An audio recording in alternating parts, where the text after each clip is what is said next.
Morning students, एक बार फिर ज्ञान विहार की ऑनलाइन क्लासेज में आपका स्वागत है।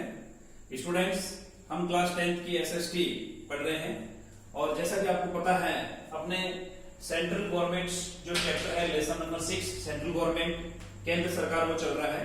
अब तक हमने स्टूडेंट्स ये पढ़ा कि गवर्नमेंट्स क्या होती है, व्हाट इज गवर्नमेंट्स के जो पार्ट्स हैं तीन, लेजिस्लेटिव, एग्जीक्यूटिव और जुडिशरी, हमने उनके बारे में जानकारी ली।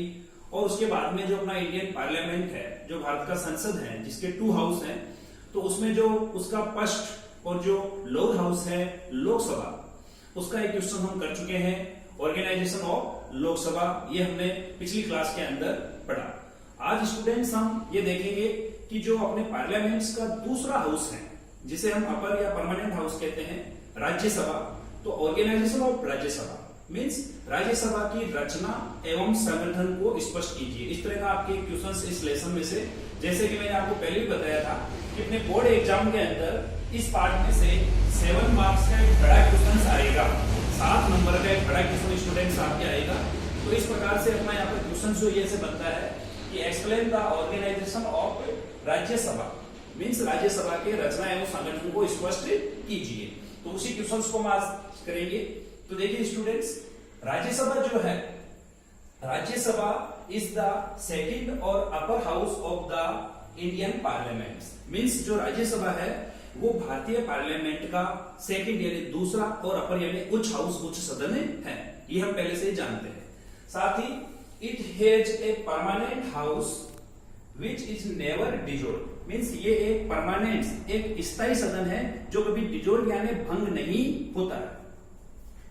It has got less power are compared to Lok Sabha, but still it has its own importance and utility.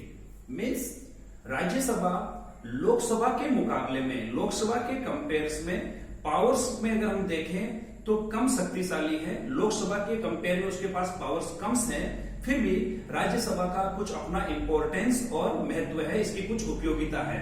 Rajya Sabha का क्या इंपॉर्टेंस है, इसके क्या पावर्स हैं, ये हम जो नेक्स्ट क्लास के अंदर हम पार्लियामेंट के पावर एंड फंक्शंस पढ़ेंगे उस समय हम स्टूडेंट इसको क्लियर करेंगे। आज हम यहाँ पे क्योंकि ऑर्गेनाइजेशन ऑफ राज्यसभा पढ़ रहे हैं तो इस पे ध्यान देंगे। अगर आपके इस प्रकार का क्वेश्चन आता है explain the organisation of Rajya Sabha, तो इस प्रकार से आपको 2 से 3 लाइन के अंदर राज्यसभा के बारे में जनरल इंफॉर्मेशन देने के बाद में, अब यहाँ पे देखें आप स्टूडेंट्स, इसके जो 6 पॉइंट्स है, 5th पॉइंट है, जो 5 पॉइंट्स हैं, आपको याद हो जो पिछली अपनी क्लास थी ऑर्गेनाइजेशन ऑफ लोकसभा, उसके अंदर भी यही सेम पॉइंट्स थे जिनके आधार पर हमने ऑर्गेनाइजेशन ऑफ लोकसभा को समझा। सेम वही पॉइंट्स आपके ऑर्गेनाइजेशन ऑफ राज्यसभा के अंदर भी काम आएंगे। अंदर का जो मैटर है वो चेंज होगा। जैसे पहला आपके है नंबर्स ऑफ मेंबर्स, सेकंड है इलेक्शन, थर्ड है क्वालिफिकेशन ऑफ मेंबर्स, फोर्थ है टेन्यूर ऑफ मेंबर्स और फिफ्थ है ऑफिसर ऑफ राज्यसभा। तो यहाँ पर आपको ध्यान रखना है कि जो आपने ऑर्गेनाइजेशन के लिए 5 पॉइंट्स लोकसभा के लिए तैयार किए हैं, आप उन्हीं पॉइंट्स को राज्यसभा के अंदर भी काम में ले सकते हैं। अब स्टूडेंट देखिए, जैसा कि सबसे पहला है नंबर्स ऑफ मेंबर्स मींस सदस्यों की संख्या। स्टूडेंट्स, अपने कॉन्स्टिट्यूशन के अकॉर्डिंग, इंडियन जो कॉन्स्टिट्यूशन है भारतीय संविधान के अनुसार, राज्यसभा की मैक्सिमम जो नंबर हैं, मेंबर्स के जो मैक्सिमम नंबर्स हैं, अधिकतम जो है संख्या, वो 250 हो सकती है। कितनी हो सकती है स्टूडेंट? 250, जिसके अंदर कॉन्स्टिट्यूशन के अकॉर्डिंग 12 जो मेंबर हैं, 12 मेंबर्स हैं, वो इंडियन प्रेसिडेंट के द्वारा, भारत के राष्ट्रपति के द्वारा नॉमिनेट्स किए जाते हैं, जिनको इलेक्शन लड़ना नहीं पड़ता है और सीधा ही उनको राज्यसभा का मेंबर्स बना दिया जाता है। ये ऐसे लोग होते हैं जिन्होंने आर्ट के अंदर है, साइंस के अंदर है, कल्चर्स है, स्पोर्ट्स है, इनके अंदर देश के लिए काफी अच्छा किया हो, उनको इन सब का अच्छा नॉलेज हो, ऐसे लोगों को प्रेसिडेंट के द्वारा सीधा ही राज्यसभा का मेंबर है वो नॉमिनेट कर दिया जाता है। स्टूडेंट्स, यहाँ पे अभी 8% ये 250 तो इसकी मैक्सिमम हो सकती है नहीं, अधिकतम हो सकती है। लेकिन अगर हम अभी की बात करें तो 8% राज्यसभा की जो टोटल मेंबर संख्या है वो 245 है, जिसमें से 12 जो है वो नॉमिनेट्स हैं और 233 जो है वो इलेक्टेड हैं। स्टूडेंट्स, यहाँ पे आप ये ध्यान रखें कि जो नंबर्स ऑफ मेंबर्स हैं उनके अंदर अगर हम अपने स्टेट राजस्थान की बात करें तो राजस्थान से राज्यसभा के लिए 10 सीट्स हैं, अर्थात राजस्थान से राज्यसभा में 10 जो मेंबर्स हैं वो इलेक्टेड होके जाते हैं। साथ ही आप ये भी ध्यान रखें कि राज्यसभा के मेंबर्स को भी हम MP means member of parliament, Hindi के अंदर हम इसको सांसद के नाम से जानते हैं। चाहे वो लोकसभा का मेंबर्स हो या राज्यसभा का, उसको एमपी यानी मेंबर ऑफ पार्लियामेंट के नाम से जाना जाएगा। तो इस प्रकार स्टूडेंट अपना फर्स्ट जो पॉइंट्स है नंबर ऑफ मेंबर्स वो क्लियर हो गया। इसमें आपको 2 डिजिट लर्न करनी है कि मैक्सिमम 250 हो सकती है, 8% 245 हैं और इनमें से 12 मेंबर्स जो है 1 to 12 मेंबर्स जो है वो प्रेसिडेंट के द्वारा नॉमिनेट किए जाते हैं और अदर्स जो मेंबर है वो इलेक्टेड होते हैं। अब अपना नेक्स्ट जो सेकंड टॉपिक है वो है इलेक्शंस। यहां पर अपने लिए समझना जरूरी है कि राज्यसभा के मेंबर्स का इलेक्शन कैसे होता है, उनको चुनता कौन है। स्टूडेंट्स, लोकसभा और राज्यसभा के मेंबर्स के इलेक्शन में डिफरेंस है। जिस प्रकार आपको पता है कि लोकसभा के मेंबर्स का जो इलेक्शन है डायरेक्ट पब्लिक के द्वारा किया जाता है, जो 18 या उससे अबव एज के वोटर्स हैं वो सीधा लोकसभा के मेंबर्स को चुनते हैं। लेकिन यहाँ पे थोड़ा डिफरेंस है, राज्यसभा का जो इलेक्शन है वो डायरेक्ट नहीं होकर इनडायरेक्ट होता है। राज्यसभा के मेंबर्स को, जैसे कि स्टूडेंट आपको पता है कि अलग अलग स्टेट की राज्यसभा में अलग अलग सीट्स होती है, जैसे कि राजस्थान में राज्यसभा की 10 सीट्स हैं। तो राज्यसभा के मेंबर्स का इलेक्शन उस राज्य की जो स्टेट लेजिस्लेटिव होती है, जो राज्य विधानमंडल होता है, उसका जो निम्न हाउस है असेंबली, जिसे हम हिंदी में विधानसभा कहते हैं, असेंबली विधानसभा, और विधानसभा का जो मेंबर्स है वो एमएलए कहलाता है। आप सभी जानते होंगे आपके क्षेत्रों में एमएलए है, MLA member of legislative assembly. MLA को हम हिंदी में विधायक के नाम से भी जानते हैं। तो जिन जिन स्टेट की जो एमएलए हैं, लेजिस्लेटिव मेंबर्स जो हैं, आपके स्टेट लेजिस्लेटिव में जो असेंबली के मेंबर्स हैं वो राज्यसभा के मेंबर्स का इलेक्शंस करते हैं। तो इस प्रकार स्टूडेंट्स, जो पब्लिक है वो एमएलए का इलेक्शन करेगी और एमएलए राज्यसभा का मेंबर्स का इलेक्शन करेगा। इस प्रकार से राज्यसभा के मेंबर्स का इलेक्शन हो गया इनडायरेक्ट, क्योंकि लोकसभा के अंदर पब्लिक सीधा उनको चुनती है, जबकि राज्यसभा में पब्लिक पहले एमएलए को चुनेगी और एमएलए फिर आपके राज्यसभा के मेंबर्स को। तो ये इलेक्शन हो गया स्टूडेंट्स। सेकंड पॉइंट क्लियर हो गया कि राज्यसभा के मेंबर्स का जो इलेक्शन है वो स्टेट लेजिस्लेटिव की असेंबली के जो मेंबर्स होते हैं मींस एमएलए, उनके द्वारा किया जाता है।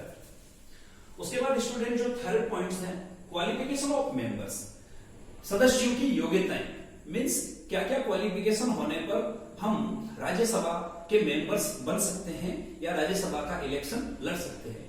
तो यहाँ पे आपको ये ध्यान रखना है कि जो हमने पिछली क्लास के अंदर क्वालिफिकेशन ऑफ मेंबर्स लोकसभा के लिए पढ़ी थी, तो सेम वही पॉइंट्स आपके यहाँ पे काम आ जाएंगे। जैसे इंडियन सिटीजन होना चाहिए, कोई भी गवर्नमेंट स्टेट या गवर्नमेंट सेंट्रल गवर्नमेंट के जॉब इत्यादि पे नहीं होना चाहिए, पागल नहीं हो, दिवालिया नहीं हो, आपराधिक प्रवृत्ति का नहीं हो।